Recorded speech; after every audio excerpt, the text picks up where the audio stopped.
Posso?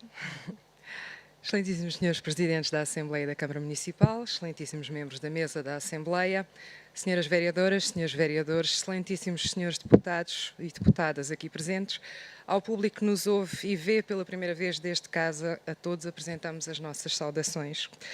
Em primeiro lugar, gostaria aqui de congratular esta Assembleia Municipal pelo facto de, ao fim de quase 3 anos, tal como já foi aqui explicado, finalmente, de um pedido que se originou nas duas bancadas, posteriormente tendo sido reiterado constantemente pela bancada do PSD, podermos ter a nossa Assembleia transmitida em direto, de uma forma que poderá informar os cidadãos e as cidadãs de que, de outra forma, nunca poderiam conhecer o trabalho desta entidade autárquica. Muito obrigado ao Sr. Presidente desta Assembleia por ainda, mesmo que no término, tal como disse, deste mandato, ter feito o esforço final para que esta nossa pretensão se tornasse realidade.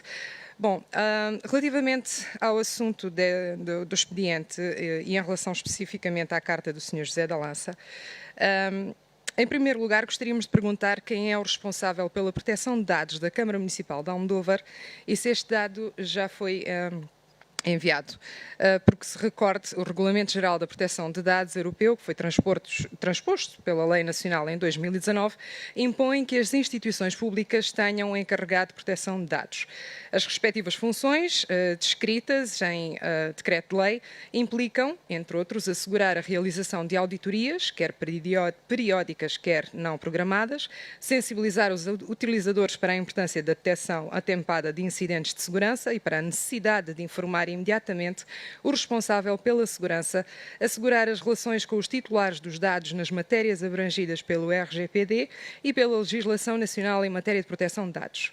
Neste caso, custa-nos perceber, porque foi pedido parecer jurídico ao Gabinete Jurídico da Autarquia, que posteriormente enviou, como o Sr. Presidente da Assembleia disse, para o Gabinete de Advogados, que tem uma assessoria com a Autarquia, sendo pago para emitir esses pareceres, quando o suposto encarregado de proteção de dados é que, no fundo, talvez se devesse ter pronunciado sobre esta matéria. Relativamente a este assunto, apenas gostaríamos aqui também de lamentar todo este episódio feio de lavagem de roupa suja, promovida pelo Sr. Presidente da Câmara Municipal nas redes sociais, numa tentativa de achincalhamento público de um cidadão. Exige-se mais elevação por parte da pessoa que ocupa o cargo de Presidente deste município e que a todos supostamente representa, inclusive o cidadão que ele próprio quis atingir. No entanto, Sr. Presidente, fica muito ofendido pela publicação deste município, mas não se vem pronunciar nas redes sociais com cartas abertas ou de forma efusiva, nem se indigna sequer com as casas comerciais que receberam apoios iguais às empresas deste senhor, mas que, ao contrário do mesmo, até violam o estabelecido nos regulamentos, já que se encontram encerradas ao público. E nem sequer promove qualquer tipo de inspeção ou averiguação a situações desta natureza. Aliás, como consta do regulamento que diz ser obrigatório manter os estabelecimentos apoiados abertos por um período de 3 anos, sendo que é obrigação da Câmara proceder a esta verificação de conformidade. Muito obrigado. Bem, antes de passar à intervenção, e não querendo entrar aqui em nenhum debate-boca, o Sr. Presidente diz que tem sangue de sapo, mas eu tenho sangue de leoa. E se há coisas que eu não consigo admitir, é injustiça e é fazer passar uma ideia de que não corresponde minimamente à verdade. Eu, por acaso, tenho aqui a publicação que o Sr. José da Lança fez no Facebook. E o que o senhor diz é somente o seguinte: tendo recebido hoje a notificação da decisão de aprovação da candidatura para a TECA 2, no valor de 133 €, tomei a liberdade de fazer a doação deste valor à Santa Casa da Misericórdia de Almodóvar, instituição que muito precisa de apoio de todos nós, por ser verdade, junto cópia dos referidos documentos. Peço desculpa, Sr. Presidente. Que eu saiba e que eu veja, este cidadão não mentiu sobre valores coisíssima nenhuma. Este cidadão constatou um facto e por isso foi acusado pelo Sr. Presidente. Acho que aqui não há nenhuma diminuição, nem nenhuma acusação do valor recebido. O que o Sr. Presidente quis foi achincalhar esta pessoa e isto não se faz. Bom, relativamente então à minha intervenção, queria só falar um pouco sobre os esclarecimentos que me foram remetidos.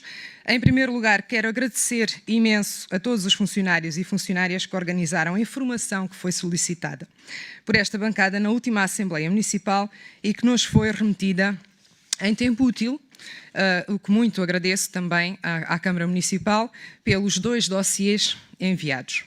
Começo por falar da magia do Natal. Recordo que a bancada do PSD detectou um montante de 52.946 euros gastos em 2020, quando, supostamente, não se realizaram eventos neste ano de pandemia.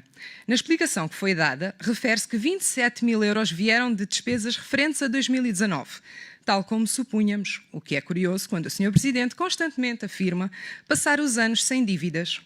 Destacamos ainda outro facto curioso que acabámos por verificar nestes documentos. Em 2019, a autarquia faz um contrato com uma empresa que tem o nome de um senhor e uma morada em Erra, Cruz, para a iluminação de Natal. Em 2020, a autarquia faz outro contrato com outra empresa, no mesmo montante, com o nome de uma senhora terminado no mesmo apelido que o senhor de 2019. E mais engraçado, a senhora até mora namorada da tal empresa de 2019 e a sua empresa situa-se também em Erra, Cruz. Mas este é apenas um dado que achamos interessante. Sobre estas questões estamos esclarecidos. Sempre houve despesa a transitar 2019. Gostaríamos de recomendar à Câmara Municipal ainda que estabeleça uma nomenclatura mais clara para que as rúbricas não gerem confusão nas verbas a que se destinam. Neste caso específico, dou um exemplo, em vez de outras despesas, estas verbas poderiam ter uma denominação, isto é só uma ideia, passatempo de Natal ou sorteio de Natal.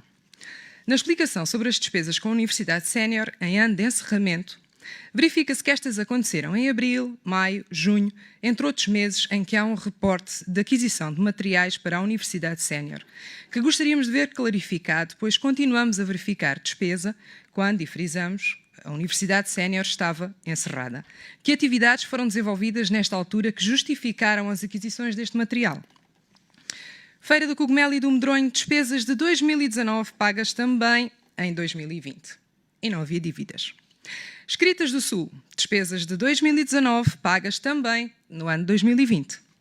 Continuando, chegamos ao contrato de aquisição de serviços de saúde no trabalho. O contrato de saúde no trabalho para os trabalhadores do município foi celebrado a 11 de setembro de 2019.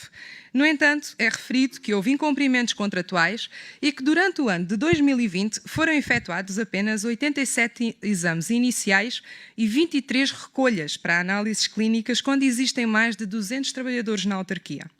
A 16 de março de 2021, foi manifestada a intenção de resolução do contrato por força de vários incumprimentos. Perante estes dados, chegamos à conclusão que os funcionários da Câmara estiveram sem medicina no trabalho, que é obrigatória por lei, durante pelo menos um ano, porque ainda não estamos devidamente esclarecidos. Solicitamos, por isso, cópia de todo o processo relacionado. Peço desculpa pelo tempo que estou a demorar, já não tomo muito mais, mas quando analisamos 2 dossiês, existem sempre algumas questões que ficam. Reporto-me agora a outro ponto. Contrato 56 de aquisição de serviços publicitários, celebrado a 22 de dezembro de 2020, bem mesmo no fim do ano, para a aquisição de brindes. Gostaríamos de saber, Sr. Presidente, para que a aquisição de 2.500 esferográficas com impressão a uma cor, 1.500 isqueiros de pedra descartável com impressão a cores, quando até se deveriam sensibilizar as pessoas para as práticas saudáveis, ou até 1.500 porta-chaves com moeda para carrinho de compras com a impressão a uma cor.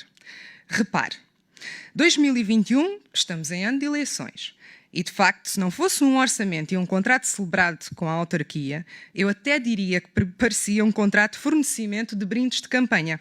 Gostaria, por favor, que nos fosse remetida a relação dos bens adquiridos no âmbito deste contrato, que não foi, com, assim, as respectivas utilizações a que se destinaram, as atividades, eventualmente, para as quais foram atribuídos, e uma relação dos bens ainda a adquirir e para que atividades específicas se vão destinar. Semelhante situação acontece também ainda com o contrato 64 de 2020, celebrado a 26 de novembro, também no fim do ano.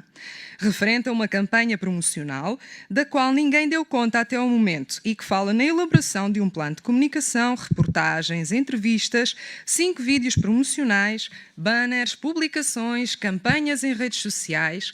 Gostaríamos, por isso, de solicitar que nos fossem fornecidas cópias de todos os materiais produzidos até ao momento e uma relação de trabalho que ainda não foi daquilo que ainda não foi cumprido com a respectiva justificação. Por fim, para não amassar mais, gostaria só de destacar um último ponto desta informação. O ponto em que se diz: cumpre esclarecer, e estou a citar, que na data indicada não existiam faturas em trânsito e, consequentemente, não existiam dívidas de pagamento a fornecedores. Desculpe, Sr. Presidente, mas isto é no mínimo surreal. Quando, se verificarmos os movimentos desta fatura das escritas do Sul, reparamos que ela deu entrada a 6 de dezembro de 2019, no dia 23 do mesmo mês refere-se que a fatura está para conferir e esta conferência só chega a 2 de janeiro.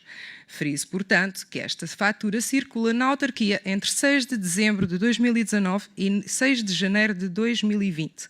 E não havia dívidas, aliás, não era, Sr. Presidente. Por fim, reporta então aquilo que se diz em relação a essa fatura e passo a citar.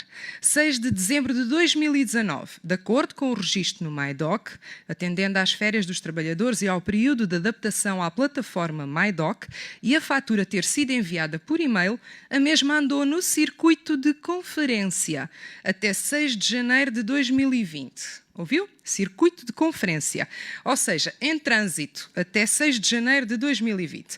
Então, pode até nem haver mais nada, que até há, porque temos que ver a página 128 da execução de contas, que fala em mais de 700 mil euros de dívidas a 31 de dezembro. Mas pronto, já lá vamos. Pelo menos 500 euros, estou já a terminar, Sr. Presidente. Pelo menos 500 euros de dívidas a fornecedores existiam nesta Câmara Municipal a 31 de dezembro de 2020. Por isso, não vale a pena jogar mais areia para os olhos das pessoas, que elas não são assim tão parvas quanto isso. Obrigada.